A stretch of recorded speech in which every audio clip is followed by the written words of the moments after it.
강혜신의 오늘의 미국.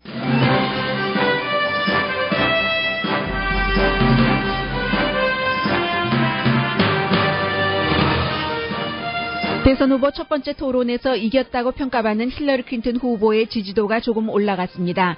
도널드 트럼프 후보는 여러 온라인 여론조사에서 승리했지만 온라인 조사 결과는 별 의미가 없습니다. 애리조나 리퍼블릭이 신문 창간 이후 처음 민주당 대선 후보를 공식 지지했습니다. 트럼프 후보는 2차 토론 연습에 집중할 예정이고 클린턴 후보는 이겨야 할 상대를 이기지 못하는 딜레마로 괴로워합니다. 자유당 대선 후보 게리 존슨은 뉴욕타임스에 보낸 기고문에서 민주공화 대선 후보가 아닌 자신에게 투표해야 할 3가지 이유를 설명했습니다. 버락 오바마 대통령은 55년 만에 쿠바 대사를 지명했습니다.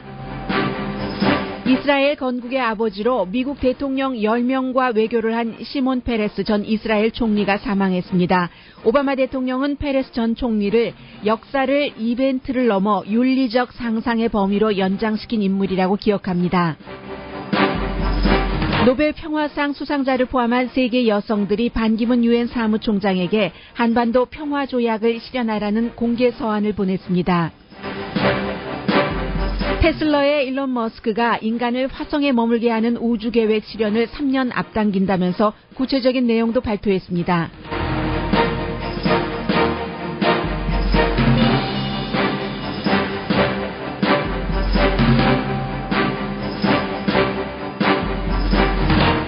여러분 안녕하십니까? 오늘의 미국 강혜신입니다. 어제 점심을 드시면서 또 혹은 저녁 때까지 연장해서 그제 있었던 대선 후보 토론회에 관해서 친구들과 깊게 또 아주 가볍게 그런 대화를 나누신 분들 많으실 것 같습니다.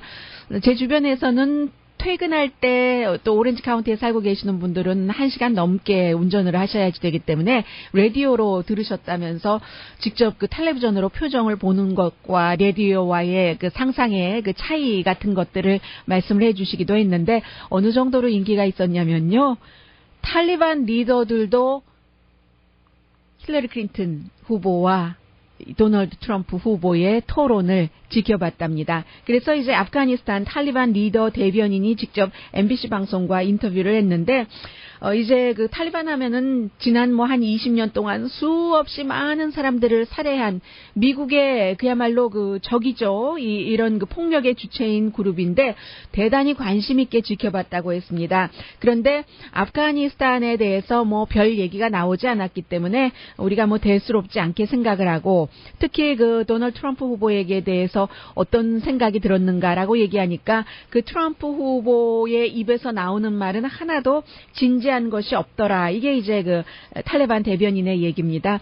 미국에서만 8,400만 명이 봤다고 하니까 아침까지만 하더라도 8,100만 명 조금 넘는다고 하더니 오후에는 이제 8,400만 명으로 집계가 됐는데 그러면 세계에서는 도대체 얼만큼의 인구가 봤다는 얘기입니까? 미국의 3억 2천만 인구 가운데서 8,400만 명이 봤다는 얘기이기 때문에 그리고 이제 물론 끝까지 다 본 사람도 굉장히 많았습니다. 저는 그 대선 토론회를 한 50% 정도는 중간에 이제 말씀드리면서 자료가 나오면 다시 정리를 해드리겠습니다만은 그 정도로 그 94분? 네, 정확하게 94분이었던 것인데, 여기 있습니다. 말씀드리죠. 55%가 전체 95분이군요. 이 토론을 다 지켜봤고 또 50%는 또 한 번 보겠다고 얘기를 했습니다. 그런데 이제 본 사람 가운데 62%는 엔터테이닝 이외에 별 의미가 없었네라고 얘기를 하고 있고 3분의 1 정도는 보고 나니까 참 착잡하다는 얘기를 했습니다. 그리고 공화당의 유권자들도 18%가 이 토론에서 힐러리 클린턴 후보가 트럼프 후보를 이겼다는 그런 얘기도 지금 나오고 있고 큰 마음의 변화는 없겠죠. 당연히 이제 민주당을 지지한 사람은 계속 클린턴 후보, 공화당은 또 트럼프 후보에게 지지를 했지만 그 밖에 이제 한 9% 정도 투표할 가능성이 있는 유권자들이 토론을 보고 나서 마음을 바꿨다고 하니까요. 지금 이 9%가 중요하고 나머지 지금 많게는 어디에서는 한 30%까지도 보고 약 20% 정도의 유권자는 마음을 정하지 못한 것으로 보기 때문에 그 사람들이 이제 토론을 보고 어떤 마음의 변화가 있었는가, 이것이 중요한데 큰 변화는 없었던 것으로 보입니다. 그리고 이제 뭐 어제부터 계속 나오는 타임을 비롯한 여러 온라인 여론조사에서는 도널드 트럼프 후보가 앞서간다고 하는데, 온라인 여론조사는 뭐 여러분 잘 알고 계시는 것처럼 전혀 과학적이지 않습니다. 왜냐하면 한 사람이 계속 여러 번 클릭을 할 수 있죠. 그러니까 결국은 그 트럼프 후보의 그 소셜미디어의 친구라든가 그를 강하게 지지하는 사람들이 계속 클릭을 할 수 있어서, 오늘 아침 제가 방송 들어오기 전에 시사주간지 그 타임의 온라인 조사에서도 여전히 그 트럼프 후보가 앞서가서 55%대 45% 정도, 45%가 힐러리 클린턴입니다. 그 정도 되던데, 몇 명이 그 눌렀는지 아십니까? 거의 200만 명입니다. 200만 명이 다 한 번씩 누른 사람이라고 생각하세요? 저는 그렇게 생각하지 않습니다. 그래서 이제 좀 전폭적으로 한 사람을 지지하는 사람이 누르는 것, 그러는 것. 그리고 이제 저희가 그 방송을 해보면 그 피드백 같은 것도 느낍니다만, 피드백을 해주시는 분은 자주 해주시고, 그리고 피드백을 전혀 하지 않지만 계속 그 방송을 들어주시면서 어떤 그 개인의 생각을 갖고 계시는 분들이 계십니다. 이 후자의 경우가 피드백을 자주 하는 그 일부 그룹보다는 훨씬 많다는 것도 느끼는데, 온라인 여론조사가 이제 바로 그런 것이라는 거죠. 그래서 다시 한번 말씀드리지만, 그리고 이제 드러지 리포트도 도널드 트럼프 후보가 굉장히 강조를 하는데, 드러지 리포트는 지금도 여론조사를 하고 있어요.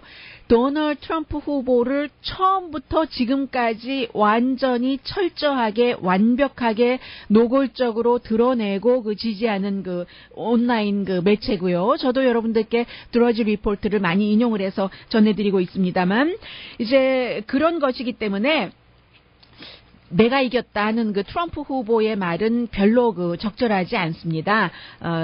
그리고 이제 같은 온라인 조사라 하더라도 폴리티코의 경우는 온라인 조사임에도 불구하고 모닝 컨설트랑 같이 했는데, 이제 보고 나서 힐러리 클린턴 후보의 지지도가 조금 높아져서 4명 후보 전부와 얘기를 했을 때요, 41%대 38% 정도로 나왔습니다. 그리고 오늘 아침에 또 그 공화당의 전 그 상원 의원인 존 워너, 그리고 이제 이 사람이 그 베트남전에도 2차 대전에도 참전을 했었고 해군 장관이었고 또 그 상원 무기거래위원회의 의장이었기 때문에 굉장히 중요한데, 전에도 이제 그 공화당이 지명한 어떤 대법관이라든가 이런 인물에 대해서는 반대를 했었지만, 대통령 후보에 대해서 공화당 후보가 아니라 민주당 후보를 지지한 것은 이번이 처음입니다. 존 워너 전 상원의원 힐러리 클린턴 후보를 지지를 했고, 애리조나에서 발행되는 애리조나 리퍼블릭이, 애리조나에서 이 방송 듣고 계시는 분들 많으시죠? 애리조나주는 지금 그 트럼프 후보를 지지하는 쪽으로 스윙 스테이트 중에서 기울었는데, 애리조나 리퍼블릭 1890년도에 만들어진 신문이군요. 그 창간 이후에 처음으로 민주당 후보인 힐러리 클린턴 후보를 오늘 아침 사설에서 공식 지지를 했습니다. 뉴욕타임즈라든가 워싱턴 포스트라든가 LA 타임즈는 늘 그 거의라고 말씀드릴 수가 있겠습니다. 민주당 후보를 항상 그 선거 때가 되면은 공식적으로 사설로 지지를 하죠. 그래서 이번의 경우에는 뭐 뉴욕타임즈가 힐러리 클린턴을 몇 번 공식 지지했는지 모르겠어요. 오늘 아침만 하더라도 토론이 끝나고 나서 그야말로 그 힐러리 클린턴이 모든 그 여성의 어떤 아주 그 중요한 의미고 순간이다, 이런 그 사설을 썼는데, 그래서 뭐 뉴욕타임즈라든가 워싱턴 포스트, LA 타임즈 이런 신문들의 힐러리 클린턴 그 사설에서의 지지는 아무런 뭐 별 그 느낌이 없습니다만, 지난번 말씀드린 것처럼 달라스 모닝 뉴스도 뭐 처음으로 민주당 후보를 지지했다고 하고, 이번에 애리조나 그 리퍼블릭도 마찬가지 사설을 썼는데, 내용은 길게 말씀드리지 않겠습니다. 거의 그 대동소이예요. 힐러리 클린턴 후보가 미국이 국내적으로 국제적으로 갖고 있는 여러 가지 그 도전을 잘 알고 있고, 냉정한 마음에 행동하기 전에 아주 그 조심할 수 있는 능력, 이런 것들이 경험으로나 기질로나 대통령에 적합하다. 그리고 그 예절 같은 것, 이게 이제 토론에서 상대가 얘기할 때 껴들어가는 경우는 있어요. 어떤 경우에 뭐 흔히 있는 일이지만, 이번에 그 트럼프 후보는 너무 좀 심각했었기 때문에요. 95분 동안 51번 들어갔고 힐러리 클린턴 후보는 17번. 근데 힐러리 클린턴 후보는 가만히 보니까 대체적으로 자신이 그 발언 시간을 갖고 있는 2분 그동안에 그 트럼프 후보가 껴들어왔을 때 그 껴들어온 뭐 이런 부분에 대해서 얘기를 한다던가 뭐 이런 때가 많았고요. 그리고 이제 애리조나 리퍼블릭이 힐러리 클린턴 후보도 역시 심각한 잘못이 있는 사람이라고 모든 언론이 다 인정을 하고 있습니다. 그러나 그 심각한 잘못에 대해서 뒤늦게 이기는 하지만 그 이메일 스캔들에 대해서도 토론에서 잘못했다, 실수했다, 그 트럼프가 실수 이상이라고 했지만요. 실수했는데 그런 일이 또 있다면 그렇게는 하지 않을 것이다라고 얘기를 했는데 그 정도로 또 조사도 받고 그에 비해서 트럼프 후보는 지금까지 미국의 그 대통령들이 다 뭐 수십 년 동안의 세금 보고를 공개를 하잖아요. 뭐 특별한 경우는 일정 기간 동안을 하지만 트럼프 후보는 본인이 여러 가지 이유를 밝히기는 하지만 세금 보고서조차도 일반인들이 보지 못하게 하고 그런 것도 애리조나에서 발행되는 신문이기 때문에 이민 이슈 등등해서 트럼프 후보와 클린턴 후보는 비교조차 되지 않는다면서 지금 힐러리 클린턴 후보를 지지를 했습니다. 오늘 이제 그 트럼프 후보가 사회자를 비난하고 뭐 사회자가 뭐 나에게 불리한 질문을 했다 등등. 근데 사회자의 그 질문 내용은요 여러 가지 그 딱 그 카테고리가 있었기 때문에 뭐 인종화합 처음에 이제 일반인에게 그 누가 더 돈을 지갑을 좀 부풀리게 할 수 있는 그 방안을 얘기해 주십시오. 두 후보에게 똑같은 질문을 했습니다. 항상. 그리고 인종화합에 대해서도 방안을 얘기해 주십시오. 근데 이제 그 사이사이에 얘기하다 보면 이 사람 2분 얘기하고 이 사람 2분 얘기하고 거기에 대해서 이제 반론 15분씩 그 이슈당 시간이 배당돼서 반론을 하는 동안에 힐러리 클린턴이 많이 이제 트럼프 그 후보를 화나게 하고 도널드 트럼프라든가 뭐 미스터 트럼프라든가 이런 얘기 대신에 이 호칭 대신에 도널드라고 그 퍼스트 네임을 탁탁 부르는 것부터 굉장히 그 거슬리게 많이 했잖아요. 아버지와 너가 처음에 일을 시작할 때 뭐 이런 것들. 또 뭐 여자 미스 유니버스에 대해서 뭐 피기하다던가 뭐 미스 하우스키퍼라든가 뭐 이런 식으로 부르는 것들 세금 보고 이것은 사회자가 물어본 것이 아니라 힐러리 클린턴이 물어본 것이고 그 러시아의 그 뭐 이게 해킹 가능성이 있느냐 이것도 똑같은 두 후보에게 똑같이 질문을 했었습니다. 그래서 이제 사회자가 근데 뭐 팩트 체크를 한 것은 몇 번 있기는 있어요. 그 러시아 문제라든가 뭐 경찰이 스탑시키고 몸수색하고 하는 것. 그러나 그 정도 팩트 체크는 뭐 대부분의 사회자들이 다 하는 것이고 뭐 그래서 아무튼 그 트럼프 후보의 사회자에 대한 불만이 뭐 근거가 100% 그게 맞는 것이다라고 말하기는 상당히 어렵고요. 마이크 문제에 대해서는 내가 그 마이크가 굉장히 나빴다, 불량했다, 접촉 불량이다라고 얘기하는데 마이크가 접촉 불량일 리는 없었을 것 같고 특히 이제 그 콧물을 자꾸 훌쩍훌쩍거린 것에 대해서 어제 제가 방송 끝나고 보니까 하워드 스턴이라고 말씀드렸던 것 같아요. 왜냐하면 토론 중에서 하워드 스턴이 나왔기 때문에 하워드 딘 전 그 민주당 그 대통령 그 후보가 아마 그 마약을 하는가 왜 저렇게 훌쩍거리지 뭐 그렇게 얘기를 했습니다. 70된 사람이 뭐 그렇게 마약하는 사람의 그런 것들 마약을 하고 행태가 나올 리는 거의 없어 보인다고 생각이 됩니다만은 그 점 제가 지금 정정하고요. 그런데 오늘 아침에도 그 하워드 딘은 본인이 한 발언을 뒤로 멈추지 않고 인터뷰에서 뭐 내가 꼭 증거가 있어서 한 말은 아니고 그렇더라고 이제 한 것이다. 트위터에서 했으니까는요. 이렇게 트럼프 후보는 본인이 그 토론을 잘 못했다는 반응에 대해서 나는 너무 잘했다. 뭐 여론조사를 보더라도 그렇고 그리고 실제로 돈은 많이 거쳤어요. 24시간 안에 1,800만 달러 작은 그 기금이 모였으니까 힐러리 클린턴으로서는 정말 통탄할 노릇이죠. 본인이 어떻게 저렇게 그 토론할 때도 예의가 없다고 공화당의 18% 정도도 생각을 하는데 내가 저 사람에게 이기지 못할까라고 생각을 하고 스몰 도네이션이 힐러리 클린턴에게는 거의 들어오지 않잖아요. 버락 오바마가 받았었던 이런 것들. 그래서 이 중요한 시기에 계속 스윙 스테이트에 다니면서 선거 캠페인을 해야지 되는데 부자들 쫓아다니면서 돈을 걷어야지 되고 이제 그런 그 힐러리 클린턴의 문제가 있고요. 그래서 이제 도널드 트럼프 후보는 지금 10월 9일에 두 번째 토론회가 열리는데 그 토론회 연습을 이제 집중적으로 할 예정이고 이런 얘기도 하더군요. 공격하겠다는 말입니다. 결국은 어제 그제 첫 번째 토론회 끝나고 나서 제일 먼저 한 얘기 가운데 하나가 사실은 내가 빌 클린턴 대통령의 뭐 여자 관계 같은 것을 얘기하지 않은 것은 그 자리에 보니까 첼시 클린턴 그 딸이 앉아 있는 자리에서 아버지의 그 여자 문제를 그 혹독하게 비판하는 것은 적절하지 않은 것 같아서 내가 참았다 이렇게 얘기를 했거든요. 그런데 이제 두 번째, 세 번째에서는 그런 게 나올 수도 있다는 그 얘기를 하고 있습니다. 오늘 이제 힐러리 클린턴 후보는 버니 샌더스 후보와 함께 뉴햄프셔에 있는 대학교에서 선거 유세를 함께 할 예정이고요.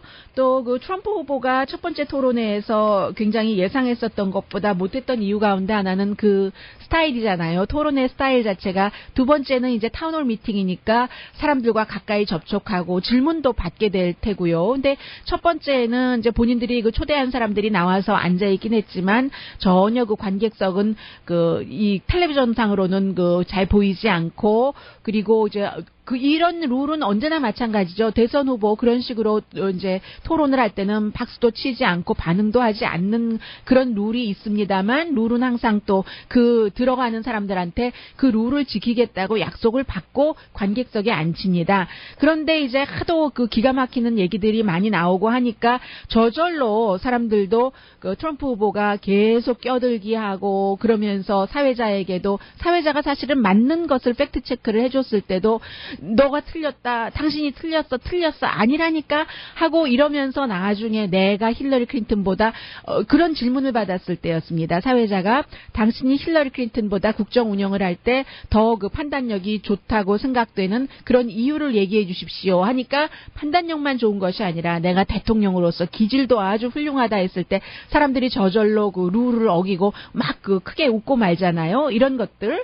근데 이제 트럼프 후보가 이렇게 예상했던 것보다 더 토론을 잘 못했던 이유 가운데 어떤 사람들은 트럼프 후보는 인기를 굉장히 중요하게 생각하는 사람이고 인기에 반응해서 더 많은 에너지와 창조성이 나오는 사람인데 그 토론의 룰 자체가 전혀 관객이 반응할 수 없게 돼 있기 때문에 관객의 반응을 알 수 없으니까 관객의 반응을 보고 또 그 자리에서 판단하는 감은 그런 현장감이 너무 빠르기 때문에 이 사람은 반응을 보고 그래 이거 조금 더 얘기를 해야지 되겠네 좀 더 자극적인 단어를 쓸까 아니면 뒤로 물러설까 하는 것을 판단을 하고 딱딱 내놓는 그런 말들과 뭐 그런 것들을 사람들이 굉장히 좋아했고 거기서 빛나는데 전혀 첫 번째 토론회에서는 그런 것을 할 수가 없었고 두 번째 토론회는 이제 질문 자체도 CNN의 앤더슨 쿠퍼와 ABC의 기자가 같이 하는데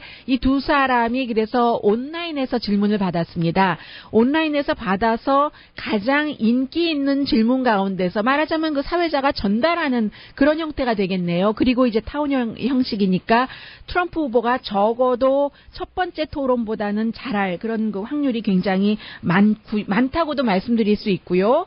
또 그에 비해서 지금 힐러리 클린턴 후보가 굉장히 압박감을 느끼고 있다. 더 힐 의회 신문이 보도를 하는 겁니다. 지금도 여론조사는 조금 앞서가고는 있지만 스윙 스테이트에서는 여전히 트럼프 후보의 차고 올라옴이 계속되는 그런 현상이 일어나고 있거든요. 그래서 이게 도대체 왜 그러는가? 그것은 또 힐러리 클린턴 후보 자체의 문제죠. 내가 왜 트럼프 후보를 50% 이상 앞서가지 못하느냐. 본인도 고민이지만 여러 가지 무당파가 많이 지지하지 않고 젊은이들이 지지하지 않고 흑인 젊은이들도 클린턴 후보에 대해서 확신이 조금 없고 이런 문제 때문에 그렇기 때문에 토론만 잘해도 되는 것도 아니고 이래저래 이번에 대통령 선거는 아무도 예측할 수 없는 토론이 어느 만큼 도움이 될지 도움이 되지 않을지 그밖에 밖에 이제 또 중요한 아직 일어나지 않은 40일 남은 기간이 있기 때문에 누구도 알 수 없습니다. 그 사이에 게리 존슨이라는 지금 그 자유당의 대선 후보가 오늘 그 뉴욕타임즈에 두 사람 말고 저에게 투표하세요 하고 그 기고문을 보냈는데 이 자유당 후보에게 투표할 가능성이 전혀 없더라도 미국의 이제 중요한 4명의 대선 후보기 때문에 그가 어떤 말을 하는지는 제가 잠시 뒤에 광고 들으신 다음에 한 3분 정도로 정리를 하려고 합니다. 그리고는 참 미국의 역대 대통령 10명과 외교를 했으면 이 사람은 달인 중에 달인이고 그런 사람 아니겠어요? 그 이스라엘의 시몬 페레스 총리이기도 하고 대통령도 했었고 하는 시몬 페레스가 결국은 그 세상을 떠났는데 쭉 그 미국과 이스라엘이라고 할까요? 이스라엘이라는 나라라고 할까요? 역사를 뭐 한 3분 정도에 보고 싶고요. 또 55년 만에 오바마 대통령이 쿠바 대사를 지명했는데 지명한다고 끝은 아니잖아요. 잠시 뒤에 전해드립니다.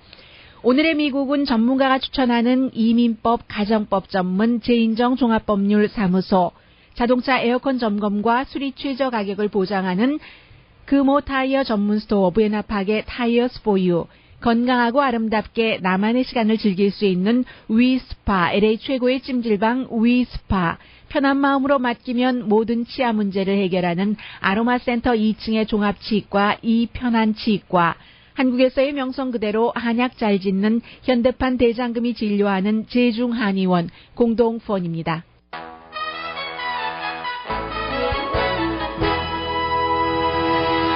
라디오 서울 방송 오늘의 미국 듣고 계십니다.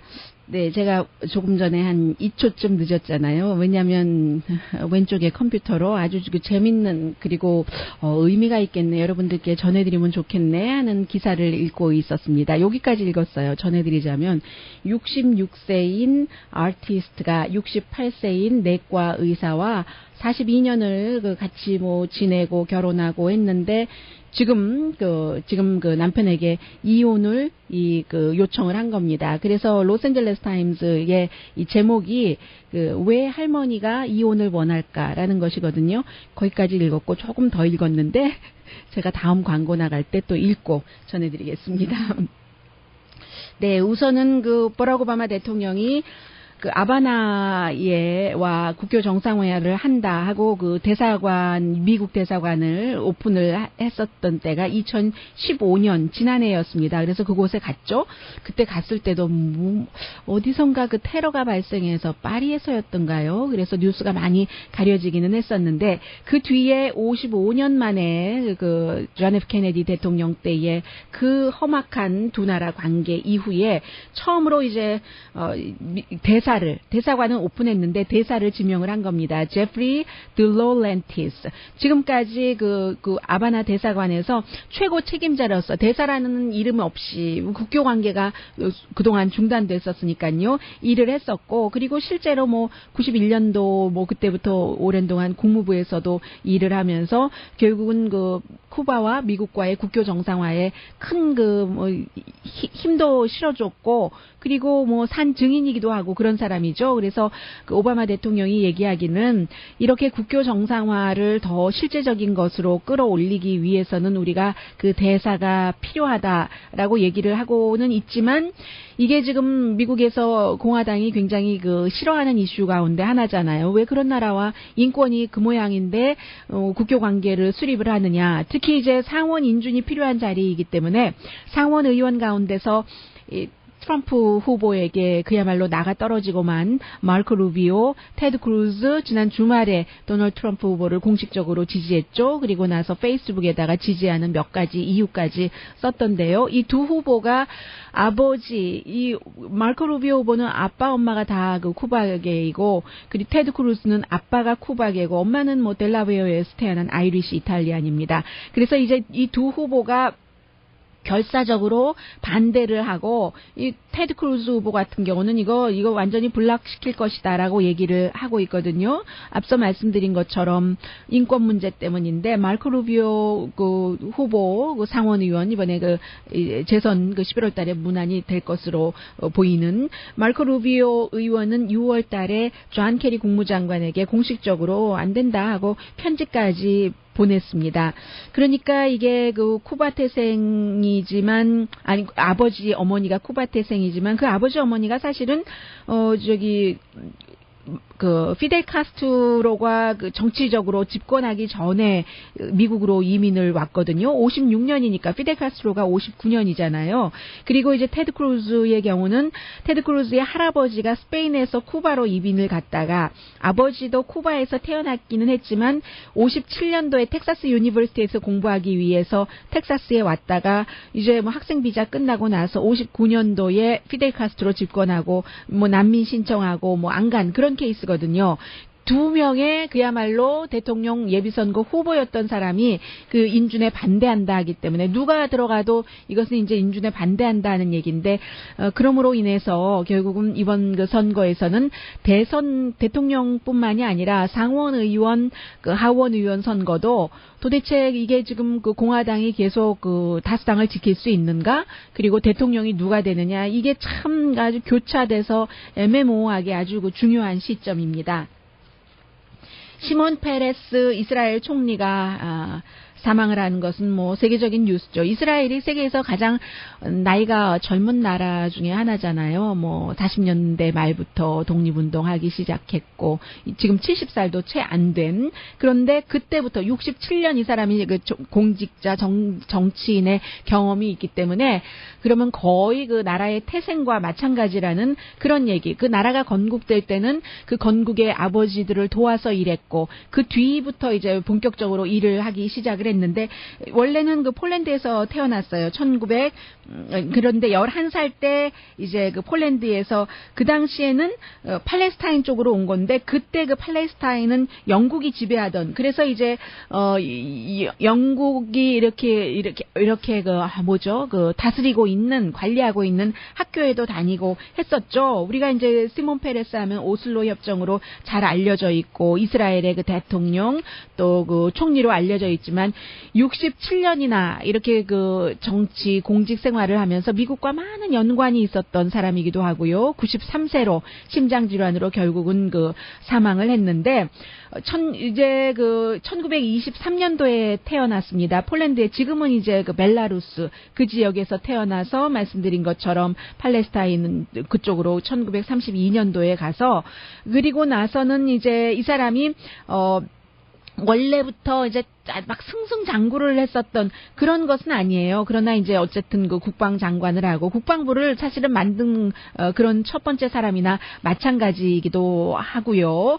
그리고 나서 첫 총리 밑에서 굉장히 일을 많이 했었던 사람인데, 처음 그 총리가 1948년도에 이제 그 독립전쟁하고 이럴 때 무기가 필요하잖아요. 그 무기가 필요할 때 그 시몬 페레스를 미국에 보내서 여러 가지 그 협상들을 하게 했고, 그래서 이제 시몬 페레스가 미국의 그 10명의 대통령과 일을 하게 됐던 그런 겁니다.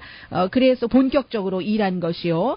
그리고 이제 미국뿐만이 아니라 이제 프렌치 영국 장관들과도 일을 했고, 그리고 이제 그 골다 메이어 총리 아래서도 내각에서 일을 했고, 원래는 총리가 되려고 했었던 때가 제일 처음에 74년도인데 이작 라빈에게 졌어요. 져서 경쟁에서 졌기 때문에 국방장관을 했고, 두 사람들 오랜 동안 나중에 앙숙하다가 나중에 이제 그 총리가 됐을 때는 또 이제 그 이작 라빈도 다른 일을 하고 있었던 그런 때에 이제 총리가 되기도 했고, 여러 가지 뭐 개인적인 이런 것도 있고, 그런데 나중에는 결국은 노벨 평화상 받는 게 이작 라빈과 또 그 벤자민 네탄야후요, 이스라엘, 그때는 이제 팔레스타인 해방기고, 그리고 시몬 페레스가 다 그 캠프 데이비드에 와서 뭐 얘기하고 등등 해서 결국은 그 평화롭게 한다 하는 이런 것으로 노벨 평화상을 그 받았잖아요. 지금의 그 벤자민 네탄야후 총리는 독립한 이후에 태어난 첫 번째 그 총리로서는 독립한 이후에 태어난 총리로서는 처음인 겁니다. 그리고 나서 이제 시몬 페레스는 완전히 은퇴하지 않고 2001년도에 대통령 선거 나갔다가 실패했다가 나중에 됐어요. 대통령이라는 게 이스라엘에서도 굉장히 상징적인 자리이기는 하잖아요. 그리고 나서 이제 그 뒤에도 이제 계속 이렇게 일을 하기도 했고 했었던 그런 인물입니다. 더 이상 자세히 말씀드릴 필요는 없을 것 같다는 느낌도 드네요. 2006년부터 심장 질환을 알아왔었고 버락 오바마 대통령도 정말 그야말로 이스라엘의 건국의 아버지이기도 하고 이스라엘의 안보와 평화 그리고 이런 것들을 역사에 대해서 역사의 그 이벤트 자체는 물론 어떠한 윤리적인 상상력까지도 이렇게 확장시킨 사람이다 하는 얘기를 했고요. 그래서 2012년도에 오바마 대통령이 대통령 자유의 메달을 시몬 페레스에게 줬었잖아요.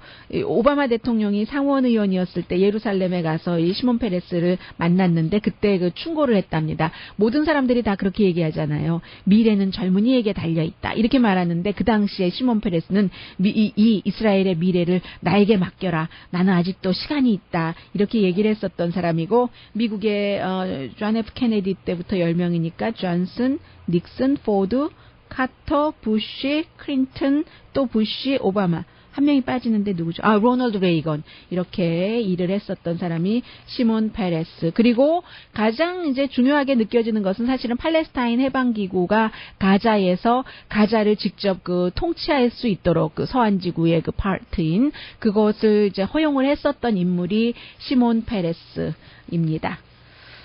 네, 게리 존슨의 기고문 잠시 뒤에 전해드리죠.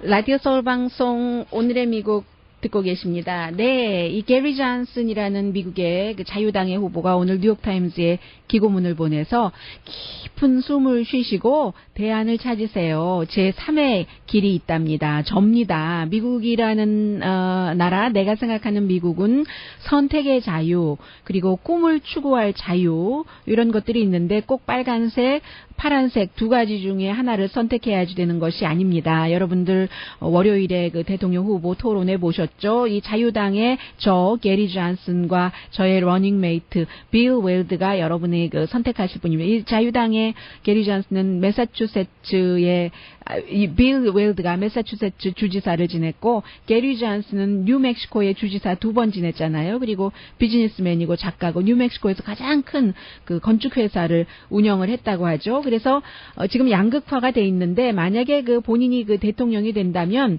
이렇게 얘기를 합니다. 이 재정적으로는 원래 공화당이었었어요. 재정적으로는 굉장히 좀 보수적이고 그래서 뉴멕시코에서 본인이 여러 가지 대통령이 아니라 정부가 비즈니스에 인볼브하는 그런 법안을 750개나 거부를 했었다라고 얘기를 하고 있거든요. 그런데 이제 사회적으로는 조금 리버럴해서 이 블랙 아메리칸이 겪고 있는 인종차별 없애야지 된다고 생각하고 형사법 시스템 바꿔야지 되고 또 하나 이런 얘기를 합니다. 마약 사용을 정신건강 이슈로 봐야지 범죄로만 보기 때문에 계속 감옥에 들어가는 사람이 많다라고 얘기를 하면서 본인이 대통령이 되면 정부의 사이즈를 줄이고 두 번째 헌법 또 인권을 보호하면서 이민자들 권리를 강화한다는 것, 여성의 선택의 권리를 존중한다, 낙태 인정하는 거죠. 동성결혼 인정을 한다라고 얘기를 하고 세 번째는 자유무역, 모든 나라와의 자유무역을 이제 지지한다. 그리고 군사 개입은 조금 제한해서 하겠다. 힐러리 클린턴이 군사 개입을 민주당 성향치고는 많이 하려고 하는 형편이잖아요. 그런 것들을 강조하는 기고문을 자유당의 대통령 후보가 보냈습니다. 유엔의 반기문 유엔 사무총장에게 이제 130명의 여자 활동가들이요. 노벨 평화상 받은 사람부터 글로리아 스타이넴부터 지난번에 이제 DMZ를 건너갔었던 그 여성들이요. 그래서 Women Cross DMZ 그 팀 38개국의 여성 그 운동가들인데 물론 그 한국인들도 포함돼 있고요. 유엔 사무총장에게 공개 서한을 보냈는데 한국을 그 완전한 휴전이 아니라 완전히 그 평화협정 조약을 체결을 해야지 된다 하는 것을 말하자면 강조를 한 겁니다. 그래서 이제 특히 여기에는 그 Women's International League for Peace and Freedom 평화와 자유를 위한 여성 그 국제 리그 100년도 더 된 아주 그 권위 있는 그런 그룹도 포함이 돼 있고요. 더군다나 오늘 뉴욕타임스가 지적하길 반기문 유엔 사무총장도 나이가 많네요. 이 트럼프 후보보다도 더 많잖아요. 72세잖아요. 그런데도 지금 대선에 출마할 가능성이 있고 얼마 임기가 남지는 않았지만 사실은 북한을 방문을 하고 싶어 했었던 사람이고 전에 이렇게 그 평화조약에 대해서 그 자신의 그 시각을 언급한 적도 있기 때문에 9살 때 반기문 유엔 사무총장이 1953년도요. 휴전협정이 이루어졌었잖아요. 그래서 전쟁은 끝나야지만 된다는 이런 얘기를 반기문 사무총장도 했기 때문에 특히 이제 그 한반도의 분단이 70주년이 되는 2018년경에는 반드시 이런 것들이 매듭이 지어져야지 된다 하는 게 이 여성 운동가들이 반기문 유엔 사무총장에게 보낸 편지였습니다. 네, 이론 머스크의 또 화성에 인간이 가는 거 잠시 뒤에 전합니다.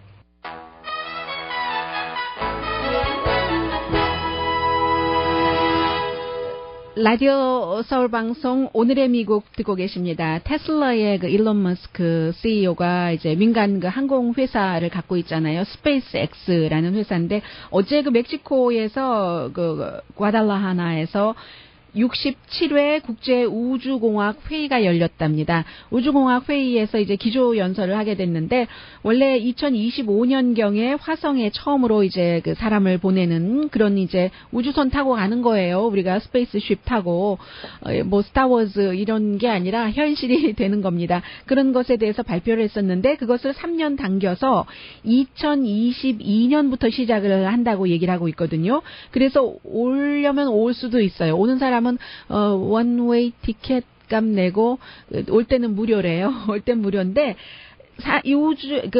화성에 한 100만 명 정도가 가게 되기까지는 100년 정도가 걸릴 것이다 라고 얘기를 하는데 왜 그럼 이런 것들을 하는가? 그 이유가 지구에만 계속 이렇게 수많은 인간들이 머물고 있다면 결국은 이게 뭔가가 그 멸종돼도 멸종될 위기가 있고 해서 여러 행성에 그 퍼져야지 된다. 투자할 때 뭐 한 바구니에 계란 다 놓고 이런 거 아닌 것처럼 뭐 그런 것이 이제 이 사람의 목표고 해서 이제 그 처음에는 이제 한 뭐 80일이 걸리고 30일이 걸리고 뭐 이렇게 해서 100명씩 보내보기도 하고 여러 가지 그 시스템도 지금 다 그 마련이 돼서요.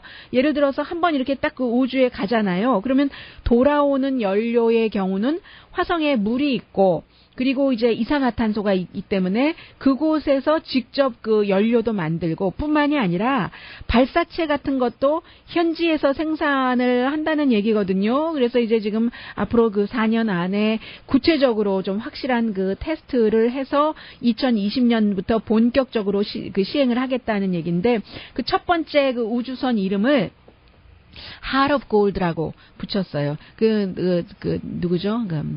따라라라라라라. 닐령의 Heart of Gold가 아니라 이 Heart of Gold라는 것은 책에서 그 더글라스 아담스의 책에서 그 따온 그런 그 이름이고요. 처음에 그 발사할 때는 나사의 그 케네디 우주센터에서 발사를 하는데 이게 왜냐면은 그것도 이제 패드 넘버 39에서 하는데 아폴로 그 달 착륙 할 때 달 그 이륙할 때 그때 거기서 있었기 때문에 의미 있게 이제 그렇게 간다는 얘기고요. 이 우주선에 보니까 제가 BBC 방송에서 봤는데 사진으로 봤어요. 봤더니 뭐 식당도 있고 객실도 있고 오락실도 있고 참 다 있다고 하니까 정말 세상에는 하루하루 이 사는 일에 막 힘들어하면서 어떻게 그 지내야지 되는가를 고민하는 그런 사람도 있는가 하면은 수십 년 뒤에 우주, 화성 이런 일을 하는 사람도 있어요. 그러나 누구의 일이나 다 의미가 있는 것이겠죠. 오늘의 미국은 전문가가 추천하는 이민법, 가정법 전문 재인정 종합법률사무소. 잠시 뒤에 이 관련 말씀드릴 것 있어요. 자동차 에어컨 점검과 수리 최저 가격을 보장하는 금호 타이어 전문 스토어 부에나파게 타이어스 포유. 건강하고 아름답게 나만의 시간을 즐길 수 있는 위스파, LA 최고의 찜질방 위스파, LA 최고의 찜질방 위스파, 왜 이렇게 좋아하나요? 제가 편한 마음으로 맡기면 모든 치아 문제를 해결하는 아로마 센터 2층의 종합치과 이편한 치과, 한국에서의 명성 그대로 한약 잘 짓는 현대판 대장금이 진료하는 제중한의원 공동후원입니다. 10시에 좋은 아침 좋은 하루 방송됩니다. 머릿속에 이 내용이 들어가 있으니까는 자꾸만 매끄럽게 발음이 안 되네요. 왜 할머니가 이혼을 원할까? LA타임즈 읽어봤더니 두 명의 책을 같이 쓴 사람이 쓴 기고문입니다. 66세의 아티스트뿐만이 아니라 대부분 보면은요, 이제 60대에 이혼을 하면 60대까지 건강한 사람은 20년은 더 건강할 확률이 있고, 그리고 이제 이유가 여러 가지가 있는데 몇십 년은 아이들이 자랄 때까지 아이들 때문에 그냥 살았는데 아이들이 다 간 뒤에 수십 년을 내가 건강하다면 왜 이 만족스럽지 않은 결혼 생활을 해야지 되지 하는 것이고, 두 번째는 베이비 부머 세대가 여성들이 재정적으로 안정됐기 때문에 그럴 수도 있다 하는 얘기인데요. 인간 수명은 늘어나고 결혼 기간은 짧아집니다. 강희 씨였습니다.